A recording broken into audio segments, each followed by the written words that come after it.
Hey y'all, welcome back to Heritage Acres Homestead. I'm Chas, and here you'll find the journey of our family as we live a life that strives to please the Lord. We want to do our best to make the most out of what we've been given, and we'd love to invite you to join us on this journey.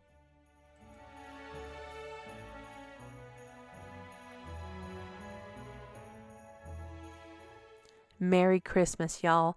And today is going to start our Gifts from the Homestead series. So what we're going to do is I'm going to show you a variety of gifts that you can make with probably things you already have at home. That's going to be a lovely, tangible gift that you can give someone. Today is going to be brownies in a jar. And it's the same recipe as our prescription strength brownies that I've shared with you before. But what we're going to do is put them in a jar. And then all the recipient has to do is add some wet ingredients, mix it up, and bake. What a fun way of giving a healthier version of brownies. No seed oils, no high fructose corn syrup, just simple ingredients made into a lovely gift. So what I'm starting with right now is 8 ounces of chocolate chips. Now I'm going to tell you this first. I did this in a backwards order on this jar. It does not turn out as well. So let me just tell you, do these in an opposite order. Put those chocolate chips on top because the sugar tended to want to sift down into it, and it doesn't look like the stark, clean layers like I wanted. So what I did was 8 ounces of chocolate chips. Now I'm adding a cup and a half of sugar. Now again, this does not look bad, but it doesn't have those layers like I want. The cup and a half sugar, I just kind of shook it around a little bit, making sure that it went down and was even, and the rest of the layers were going to be nice and tight.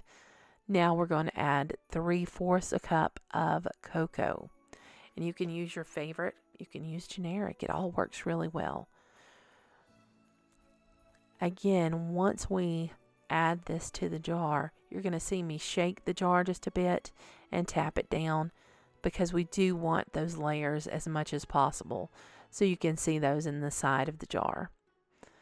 After we do our cocoa, we're going to add some flour, and this is what really makes this brownie recipe prescription strength. You're using the same amount of flour as you do cocoa. So we're using 3/4 cup of flour as well. And this is just all-purpose flour. Don't forget to add your teaspoon of salt. You can mix that in with the flour, or you can just add it between one of the layers. Tap it down, get it nice and even, and then you can remove your funnel, and you can see that the layers aren't as stark as it is on the other one, but it still looks pretty good. Now for decorations, we're going to do an option. See how my layers are a little bit nicer on this one, and those chocolate chips are on the tippy top.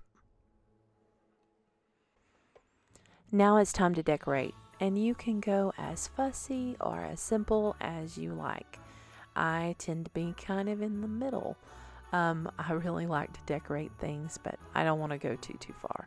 So what I've done here is I've taken just some scrap cloth that's pretty and festive, and I've cut me out a square, and I've laid that right on top of the jar lid and then attached my ring. Now I'm going to take some twine for this one because I want it to be a little bit more, I don't know, maybe a little more rustic looking, and I've tied it into a knot, and then I'm adding a couple of jingle bells that actually came from a gift that my son was given, and I'm just going to upcycle those because they're super cute.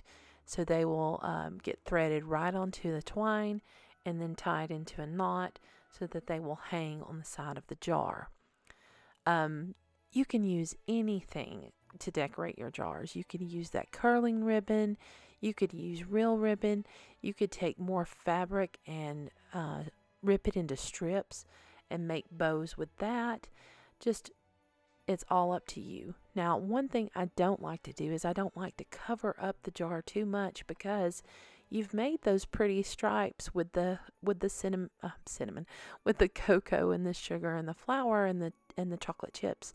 So you want to be able to see that, in my opinion. You you actually could just shake it all up together too if you didn't want those stripes. It's totally up to you. Now, if you will check at the end of this video, check in the description, I'm going to have a link for you to be able to go and print off a tag that will show your recipient just what they need to add to their brownie mix to get it ready to bake. And it's only 3 things. They need to add a little bit of vanilla, some eggs, and some butter. And then they're ready to mix that with the dry ingredients, throw it into a pan, and there is their batch of brownies. It tells exactly how long to bake and what size pan to use. So this is a complete gift. I hope you enjoy this. Make sure to let me know if you tried it, and I think it's just a great little gift. Come back and join me again for more gifts from the homestead. Thanks, y'all.